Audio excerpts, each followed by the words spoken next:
Agricultural Behavioral Healthcare for Family Farm Systems.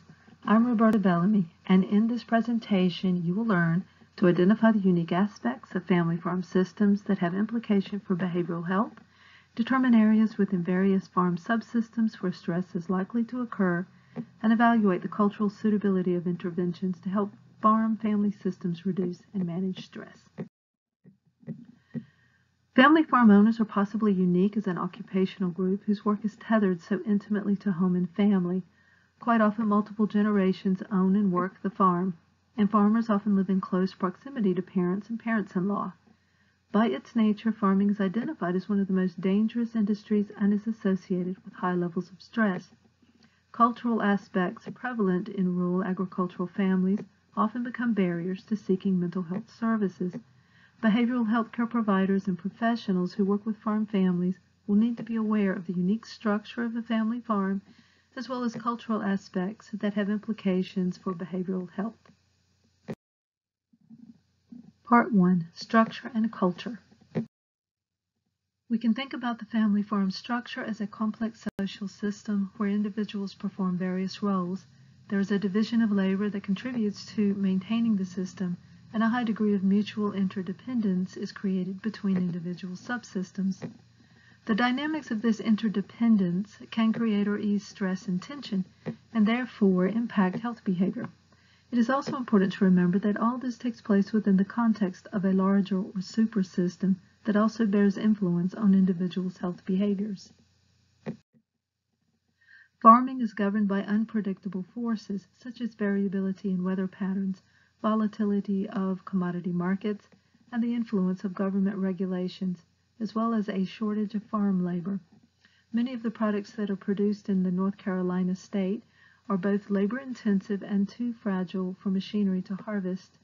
Therefore, farms will often hire seasonal farm workers to bring in the crops so that small family-owned farms can succeed. Farm workers may live nearby with their own families, but will often live on the farm 6 to 10 months in a year with other farm workers in housing provided by the farm owners, adding to the complexity of the farm system. Farmers have their own unique culture and a very distinct system of values. They tend to have traditional gender roles, strong work ethics, and are quite self-reliant, stoic in nature. While these characteristics are honorable, they can become barriers to asking for help. Relying on their religious beliefs and a strong faith that God will take care of them is essential.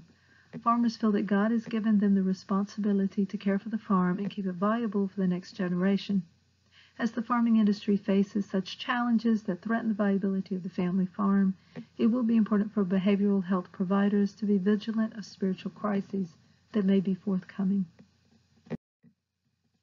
Farmers work long hours in isolation and do not feel they can leave the farm for long stretches of time. There is no mandatory retirement, no sick leave, or time easily set aside for vacations. They often live in rural, remote areas where mental health resources are rarely available and carry a stigma. Their workdays are not arranged in the traditional hours of 9 to 5. The behavioral health issues of farm families are most often related to the stress of the occupation. So farming is traditionally very stressful, but changes in the farm industry that are beyond the farmer's control can cause stress to pile up. The accumulation of stress, rather than immediate crisis, puts this population at high risk for suicide and other behavioral health concerns. Part 2. The Farm System.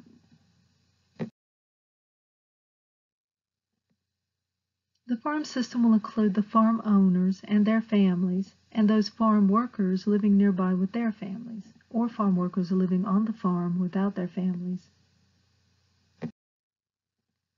Among the most common behavioral health issues reported among farmers are problems in relationships, such as marital problems and domestic abuse. Traditional gender roles have been disrupted, with farm wives taking off farm work in order to supplement family income. So divorce in the farming population had been lower than in the general population before the farm crisis of the 1980s. However, rates of divorce surged during the 1980s farm crisis. So husbands have reported feeling stress over role confusion as to who among the family members does what in the business and who has authority over decisions. The wives have reported that competition over resources between family and business and who has the authority to make decisions to be the most stressful. The male farmer's identity is aligned with the viability of the farm. Feelings of self-worth are related to the success of the farm. As men age out of the farming and give up control of the farm to a younger generation, feelings of uselessness and depression are likely to emerge. Also related to aging are physical issues that may become a factor limiting farm men from aspects of their work and further threatening identity and self-worth. Some of the physical limitations more commonly reported by men are back pain and arthritis. It has been noted that a protective factor from stress for farmers is being married or having a confidant at home. Farm wives of both the first and second generations typically serve as peacekeepers or bridges in the family to help mediate difficult interactions between family members. It is not uncommon for difficult interactions between fathers and sons to take place, triangulating the farm wife and mother into the relationship and creating stressful interactions. The farm women who are married with children at home are at high risk for high levels of stress, particularly if the children are 5 years of age or younger. In addition, more farm wives are taking on work off-farm in order to supplement family income, increasing the already heavy workload, a phenomenon characterized as the third shift. Support from husbands can serve as a protective factor for farm wives.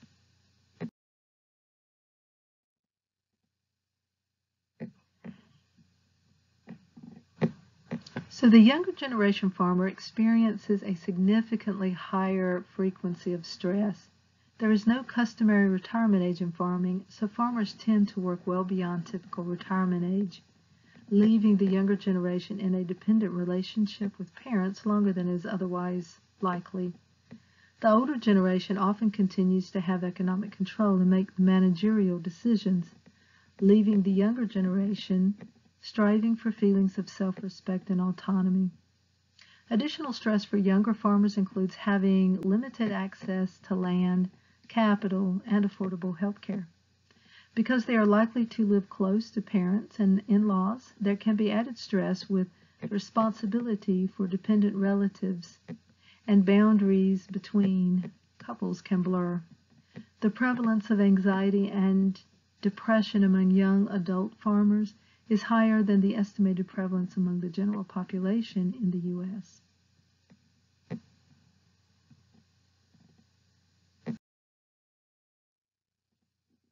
Daughters-in-law most commonly experience the highest levels of stress within the farming family unit. Furthermore, it has been noted that the length of the marriage, as it increases, the quality of the relationship between daughters-in-law and their parents-in-law deteriorates. When spouses are introduced to this culture and they have not been previously part of a farm family business, tensions arise due to unmet expectations. So young children are particularly at risk physically due to their small size and the dangers that exist on a farm. They may take on a burden of responsibility for issues such as a farm crisis due to their cognitive egocentric stage of development. This can be very stressful for a child, particularly when parents try to protect kids by not discussing adult issues in their presence, which just increases the child's uncertainty and feelings of lack of control. Also, because work and home are intertwined, family roles can become blurred, a situation that older children and adolescents find to be very stressful.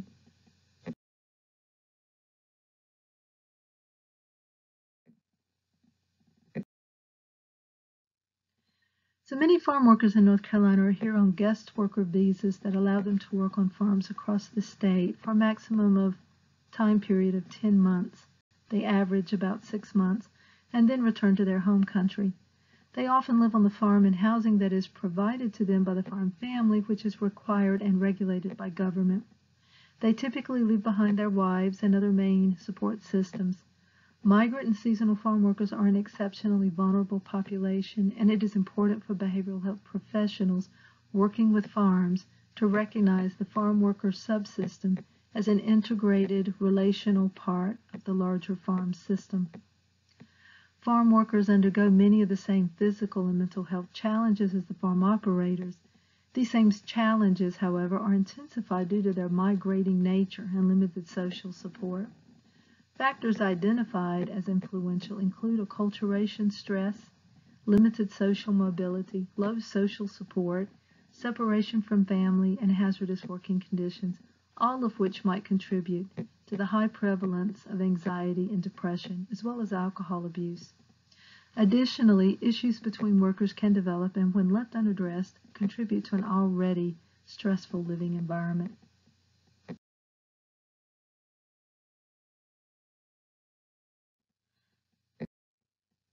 Part 3. Interventions. Farmers experience some of the highest rates of suicide compared with other occupational groups. The more common behavioral health concerns include adjustment disorders, problems in relationships, anxiety, depression, and substance misuse, all of which tend to be occupationally related.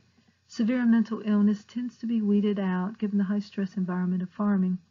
Behavioral health providers should focus efforts on helping farms reduce and manage stress in a way that acknowledges the farm system structure and is culturally appropriate. Communication between farm family and farm workers is typically unacknowledged and unaddressed. Intervention should include a focus in this area. Services should be delivered by individuals familiar with the day-to-day operations of a farm. Emphasis should be placed on building trust with the farm systems. Therapeutic interventions for this population will look different from other groups, as farmers are a unique therapy client. Therapists may need to travel to farms and meet them on their own turf, which will also aid in building a trustful relationship. Avoid mental health terms, choosing instead terms such as farm consultant, behavioral health specialist, or mediator. Work and family conflict are often often present due to home and work closely tied, and resources are often intermingled across family and business systems, creating stress. There are often several generations living and working together. Stress often surfaces at the intersection of family and business subsystems. Identity conflicts will often arise due to poorly differentiated subsystems, so providers can help subsystems clarify roles and develop healthy boundaries to reduce stressful interactions. Also, use straightforward, less indirect means of intervention. Essential to effective intervention is the ability of the provider to develop a long-term, trusting, and caring relationship with the farm system. Farm wives may become triangulated into father-son relationships, as they tend to be the peacekeepers in the family. Behavioral health specialists will look to increase boundaries around each marital couple and decrease any emotional cutoffs that might exist between various others in the family. Encourage direct communication instead of triangulating and coalition building. Reframe problems and mobilize resources for effective problem solving. Women's stress is increased when there are young children in the home, so inquire about the ages of any children. Pay particular attention to daughters-in-law's stress level. Helping daughters-in-law express their frustrations will be important, and assisting them in communicating their need for support from their husbands may be effective interventions. Areas that farm families have asked for assistance with include requests to help educate public about farming. Clearly, farm families have not felt supported by the general public, which adds to their stress. They've also asked for assistance with health and wellness. Healthcare in a traditional business workday setting is difficult for them to access. Rather, having health care delivered on farm site location during convenient times to farmers and farm workers in English and Spanish is their most preferred. It would not be productive to expect farmers to take medications that can interfere with their work, so collaborate with their primary care provider to find the best solution for medication needs. Expect to visit the farm regularly to build long-term relationships that help sustain farmers' health over the long run. And have regular visits with the farm workers. Assess the need for stress and assist as a mediator for difficult conversations if you are invited. So, in summary, Farmers' home and work are intimately tied and can result in stress that leads to relationship problems and adjustment issues, as well as other behavioral health concerns. Farm workers are generally away from their primary support systems for long periods of time, which can result in behavioral health concerns as well. The farming lifestyles are by nature very stressful and dangerous. Farmers experience some of the highest rates of suicide of all occupational groups, which is primarily associated with the pileup of stress over time, rather than an acute crisis. So behavioral health providers should focus efforts on helping farms reduce and manage stress in a way that acknowledges the farm system structure and is respectful of the unique culture.